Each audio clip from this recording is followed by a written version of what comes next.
नमस्कार। आरबीआई के गवर्नर श्रीमान Shaktikanta Das ji, Kris Gopalakrishnan ji, members of regulators, finance industry के लीडर्स, फिनटेक और स्टार्टअप वर्ल्ड के मेरे साथी, अन्य सभी महानुभाव, देवी और सज्जनों, ये भारत में त्योहारों का मौसम है। अभी अभी जन्माष्टमी हमने मनाई है और खुशी देखिए, हमारी इकोनॉमी और हमारे मार्केट में भी उत्सव का माहौल है।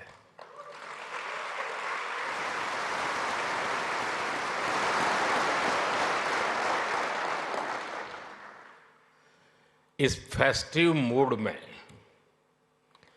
ये ग्लोबल फिनटेक फेस्टिवल हो रहा है।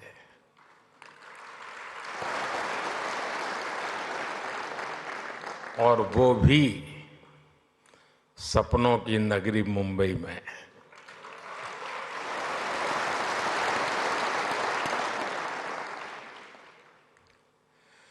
मैं देश और दुनिया से आए यहाँ सभी मेहमानों का अभिनंदन करता हूँ, स्वागत करता हूँ। यहाँ से आने से पहले मैं अलग अलग एग्जीबिशंस देख करके आया हूँ, काफ़ी साथियों से गप्पे गोष्ठी करके आया हूँ। हमारे नौजवानों के इनोवेशन का और फ्यूचर की संभावनाओं का एक पूरा नया संसार वहां दिखाई दे रहा है।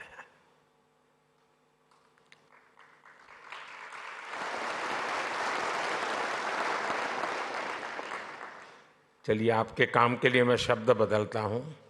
एक पूरी नई दुनिया दिखाई दे रही है।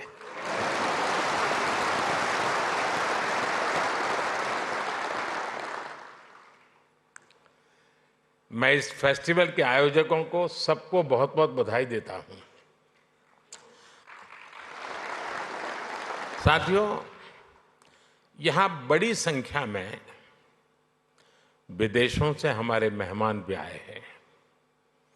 एक समय था जब लोग भारत आते थे तो हमारी कल्चरल डाइवर्सिटी देखकर दंग रह जाते थे, हैरान हो जाते थे। अब लोग भारत आते हैं तो हमारी फिनटेक डाइवर्सिटी को देखकर भी हैरान होते हैं।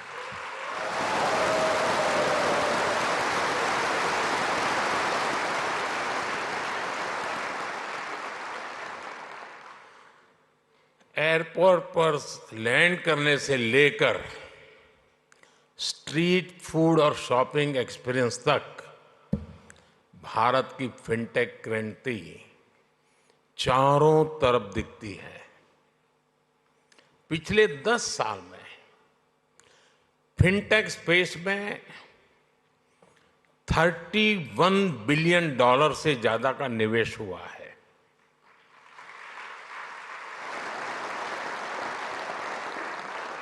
दस साल में हमारे फिनटेक स्टार्टअप्स में 500% वृद्धि हुई है।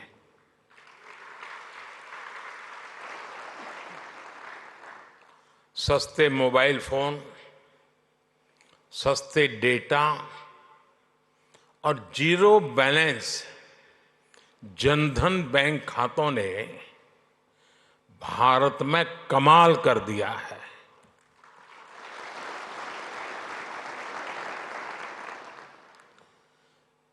आपको याद होगा, कुछ लोग पहले पूछते थे, पार्लियामेंट में खड़े होकर के पूछते थे और अपने आप को बहुत विद्वान मानने वाले लोग पूछते थे।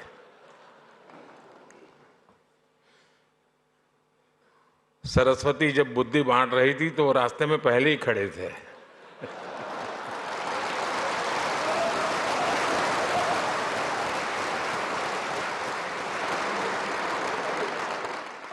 और क्या कहते थे? वो पूछते थे कि भारत में बैंक की इतनी ब्रांचेज नहीं है, गांव-गांव बैंक अवेलेबल नहीं है, इंटरनेट नहीं है। यहाँ तक पूछ लेते थे बिजली भी तो नहीं है, रिचार्जिंग कहाँ होगा, फिनटेक क्रांति कैसे होगी, ये पूछा जाता था। और मुझ जैसे एक चाय वाले को पूछा जाता था।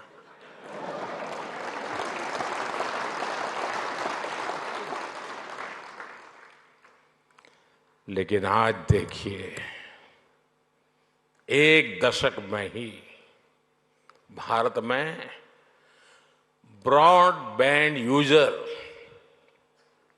60 मिलियन यानी 6 करोड़ से बढ़कर 940 मिलियन यानी करीब 94 करोड़ हो गए हैं।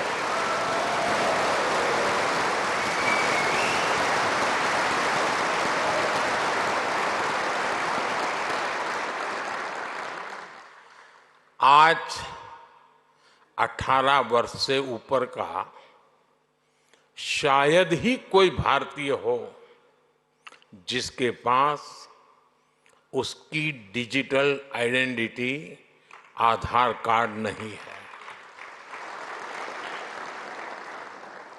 आज 530 मिलियन यानी 53 करोड़ से अधिक लोगों के पास जनधन बैंक खाते हो गए हैं।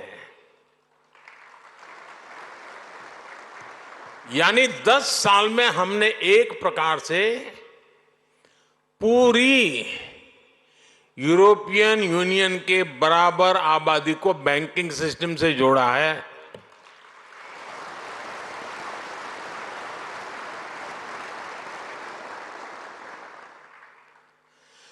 साथियों, जनधन, आधार, मोबाइल की ट्रिनिटी ने एक और ट्रांसफॉर्मेशन को गति दी है। कभी लोग कहते थे कि कैश इज किंग। आज दुनिया का करीब करीब आधा real time digital transaction Bharat में होता है।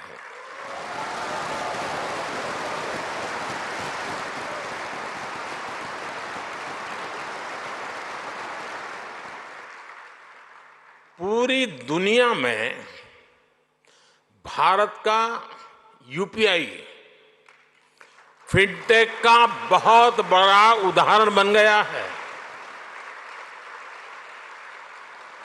आज गांव हो या शहर, सर्दी हो या गर्मी, बारिश हो या बर्फ गिर रही हो, भारत में बैंकिंग सर्विस 24 घंटे 7 दिन 12 महीने चलती रहती है। कोरोना के इतने बड़े संकट के दौरान भी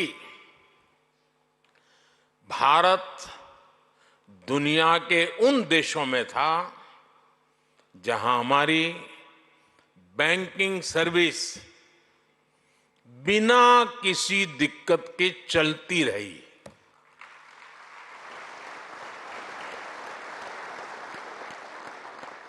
साथियों, अभी 2-3 दिन पहले ही जनधन योजना के 10 साल पूरे हुए हैं। जनधन योजना विमेन एम्पावरमेंट का बहुत बड़ा माध्यम बनी है। जनधन योजना के चलते करीब 290 मिलियन यानी 29 करोड़ से ज्यादा महिलाओं के बैंक खाते खुले हैं।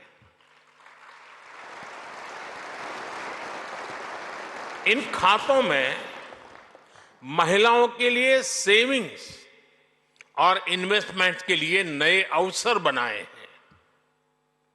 इन्हीं जनधन खातों की फिलॉसफी पर हमने माइक्रो फाइनेंस की सबसे बड़ी स्कीम मुद्रा लॉन्च की।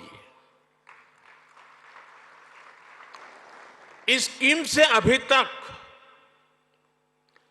27 ट्रिलियन रुपए से अधिक का क्रेडिट दिया जा चुका है। 27 ट्रिलियन। इस स्कीम की करीब 70% बेनिफिशियरी महिलाएं हैं।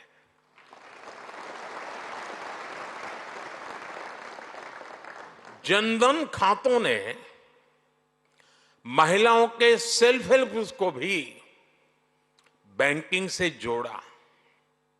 इसका फायदा आज देश की 10 करोड़ रूरल विमेन को मिल रहा है।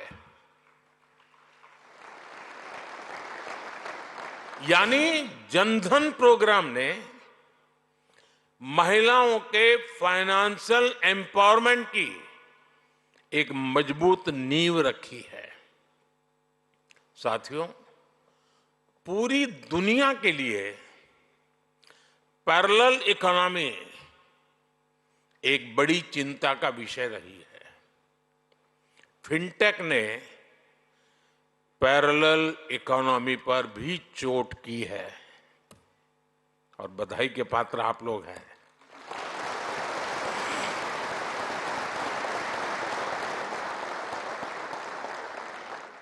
आपने ये भी देखा है कि कैसे हम भारत में डिजिटल टेक्नोलॉजी से ट्रांसपेरेंसी लेकर आए हैं। आज सरकार की सैकड़ों स्कीम्स के तहत डायरेक्ट बेनिफिट ट्रांसफर किया जाता है। इसमें सिस्टम से लीकेज बंद हुई है। आज लोगों को फॉर्मल सिस्टम से जुड़ने में अपना लाभ नजर आता है। साथियों, भारत में फिनटेक की वजह से जो ट्रांसफॉर्मेशन आया है वो सिर्फ टेक्नोलॉजी तक ही सीमित नहीं है। इसका सोशल इंपैक्ट बहुत व्यापक है। इससे गांव और शहर की खाई को ब्रीच करने में मदद मिली है। कभी हमारे यहां बैंक की सर्विस लेने में ही एक पूरा दिन लग जाता था। एक किसान के लिए, एक मछुआरे के लिए, एक मिडिल क्लास परिवार के लिए ये बहुत बड़ी मुसीबत थी।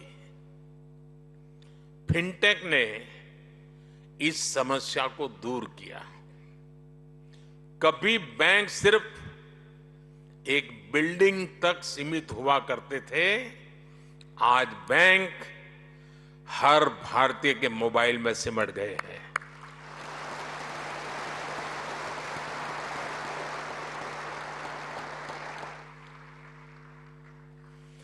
साथियों, फिनटेक ने फाइनेंशियल सर्विस को डेमोक्रेटिक बनाने में भी बड़ी भूमिका निभाई है। Loan, credit card, investment, insurance जैसे प्रोडक्ट सबके लिए आसानी से सुलभ हो रहे हैं। फिनटेक ने एक्सेस टू क्रेडिट को भी आसान और इंक्लूसिव बना दिया है। मैं एक उदाहरण देता हूं। आप जानते हैं, भारत में स्ट्रीट वेंडर्स की एक पुरानी परंपरा है, लेकिन वो फॉर्मल बैंकिंग से बाहर थे। फिनटेक ने इस स्थिति को भी बदल दिया। आज वो पीएम स्वनिधि योजना से कोलेटरल फ्री लोन ले पा रहे हैं। डिजिटल ट्रांजैक्शन रिकॉर्ड के आधार पर उनको बिजनेस बढ़ाने के लिए और लोन मिलता रहता है। कभी शेयर और म्यूचुअल फंड जैसे प्रोडक्ट में इन्वेस्टमेंट बड़े शहरों में ही संभव था, आज गांव और कस्बों में भी इन्वेस्टमेंट के इस एवेन्यू को बड़ी संख्या में एक्सप्लोर किया जा रहा है। आज कुछ ही मिनटों में घर बैठे ही डीमैट अकाउंट खुल रहे हैं, इन्वेस्टमेंट रिपोर्ट्स ऑनलाइन मिल रही है। आज बड़ी संख्या में भारतीय रिमोट हेल्थ केयर सर्विस ले रहे हैं, डिजिटली ऑनलाइन पढ़ाई कर रहे हैं, स्किल सीख रहे हैं। ये भी फिनटेक्स के बिना संभव नहीं था।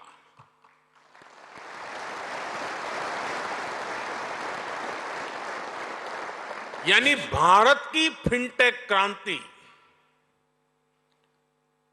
Dignity of life, quality of life उसको बेहतर बनाने में भी बड़ा रोल निभा रही है।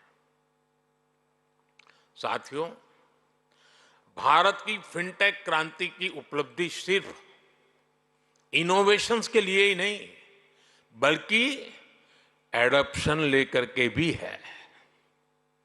भारत की जनता ने जिस स्पीड और स्केल पर फिनटेक को एडॉप्ट किया है, उसका उदाहरण कहीं और नहीं मिल सकता।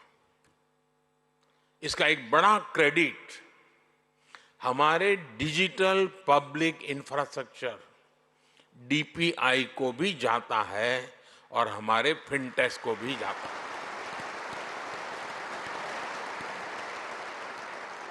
देश में इस टेक्नोलॉजी को लेकर ट्रस्ट पैदा करने के लिए अद्भुत इनोवेशन किए गए हैं।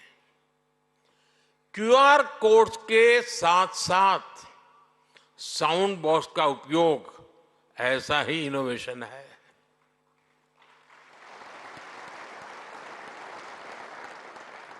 हमारे फिनटेक सेक्टर को सरकार के बैंक सखी कार्यक्रम का भी अध्ययन करना चाहिए। और मैं सब फिनटेक के वाले नौजवानों को कहना चाहता हूं, ये बैंक सखी है क्या?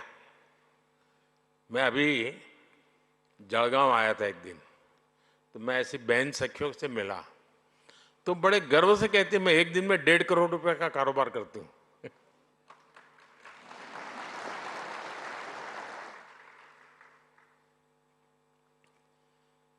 क्या कॉन्फिडेंस! और एक गांव की महिला थी वो।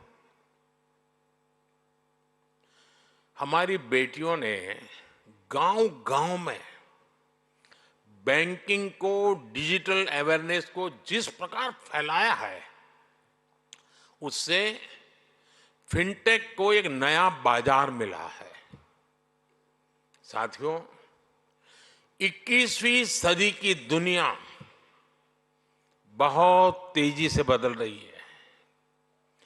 करेंसी से क्यूआर कोड तक की यात्रा में सदियां लग गई, लेकिन अब हर रोज हम नए इनोवेशन देख रहे हैं।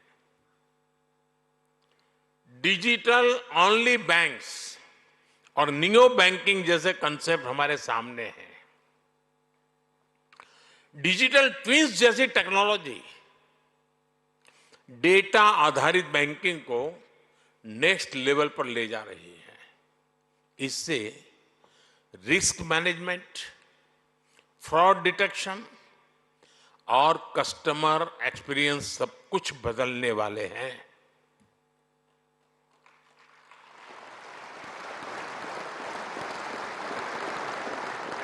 मुझे खुशी है कि भारत भी लगातार नए फिनटेक प्रोडक्ट्स लॉन्च कर रहा है। हम ऐसे प्रोडक्ट तैयार कर रहे हैं जो लोकल है, लेकिन उनकी एप्लीकेशन ग्लोबल है।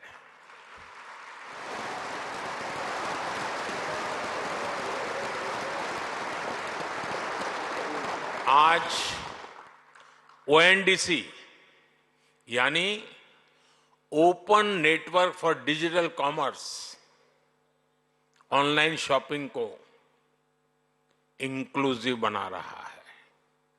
ये छोटे बिजनेस, छोटे एंटरप्राइजेस को बड़े अवसरों से जोड़ रहा है।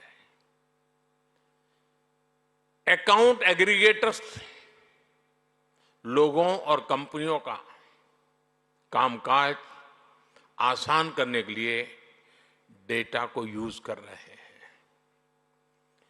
ट्रेड प्लेटफॉर्म की मदद से छोटी संस्थाओं की लिक्विडिटी और कैश फ्लो बेहतर हो रहे हैं। ई रूपी एक ऐसा डिजिटल वाउचर बना है जिसे कई रूपों में इस्तेमाल किया जा रहा है।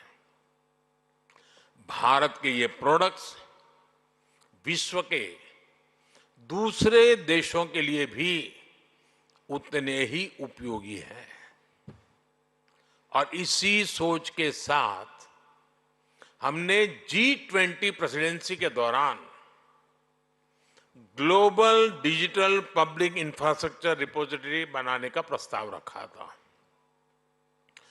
जिसे G20 मेंबर्स ने खुले दिल से स्वीकार किया था। मैं AI के दुरुपयोग से जुड़ी आपकी चिंताओं को भी समझता हूं, इसलिए भारत ने AI के एथिकल यूज के लिए ग्लोबल फ्रेमवर्क बनाने का भी आह्वान किया है। साथियों, फिनटेक सेक्टर की मदद के लिए सरकार पॉलिसी लेवल पर हर जरूरी बदलाव कर रही है। हाल में हमने एंजल टैक्स को हटाया है।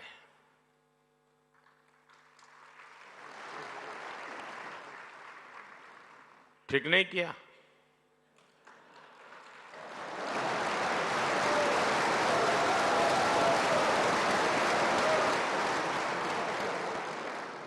नहीं, ठीक किया है ना?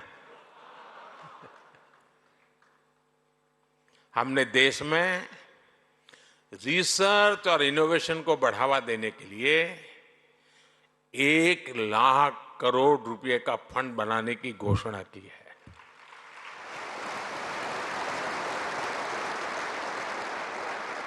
हमने डेटा प्रोटेक्शन कानून बनाया है। मेरी हमारे रेगुलेटर से भी कुछ अपेक्षाएं हैं। हमें साइबर फ्रॉड को रोकने के लिए और डिजिटल लिटरेसी के लिए और बड़े कदम उठाने होंगे।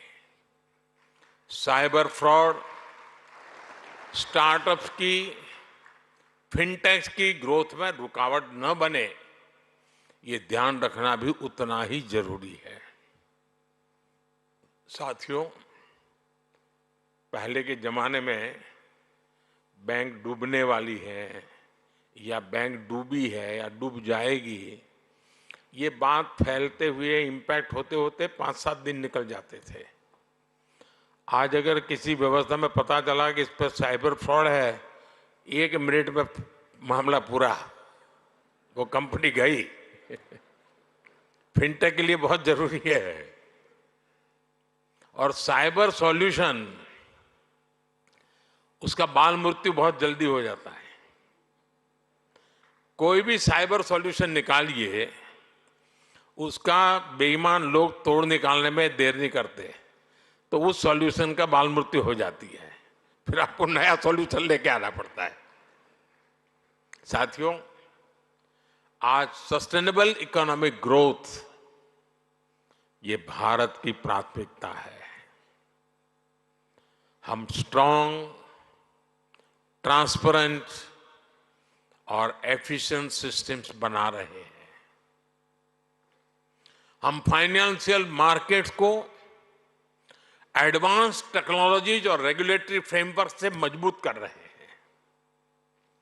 हम ग्रीन फाइनेंस से सस्टेनेबल ग्रोथ को सपोर्ट कर रहे हैं। हम फाइनेंशियल इंक्लूजन के उस इंक्लूजन के सैचुरेशन पर बल दे रहे हैं। मुझे विश्वास है, भारत का फिनटेक इकोसिस्टम भारत के लोगों को क्वालिटी लाइफस्टाइल देने के मिशन में बहुत बड़ी भूमिका निभाएगा। मुझे विश्वास है भारत का फिनटेक इकोसिस्टम पूरी दुनिया की ईज ऑफ लिविंग बढ़ाएगा।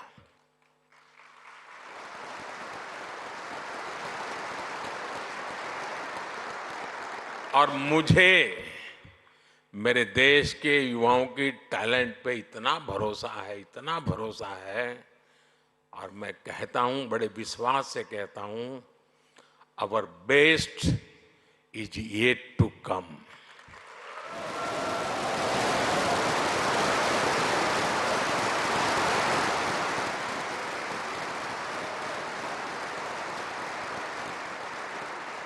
ये आपका 5वां समारोह है ना, तो 10वें में मैं आऊंगा।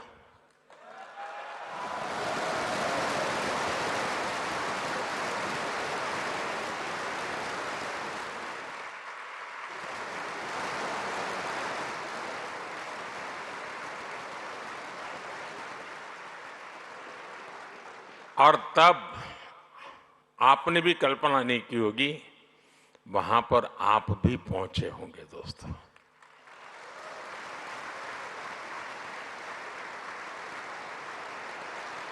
आज अभी मैं आपके कुछ स्टार्टअप यूनिट्स वालों को मिला, सबको तो नहीं मिल पाया, कुछ लोगों को मिला, लेकिन हर एक को 10-10 होमवर्क दे करके आया हूं।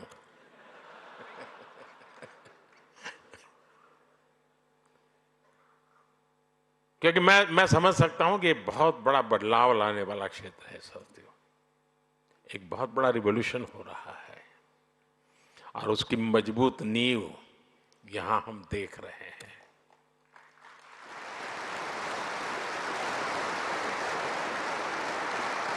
इसी भरोसे के साथ आप सबको मेरी बहुत बहुत शुभकामनाएं, बहुत बहुत धन्यवाद।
कृष्ण गोपाल जी के कहने पर हमने फोटो निकाली, लेकिन आपको निकाल लगेगा इसका क्या मतलब है। मैं फायदा बताता हूं।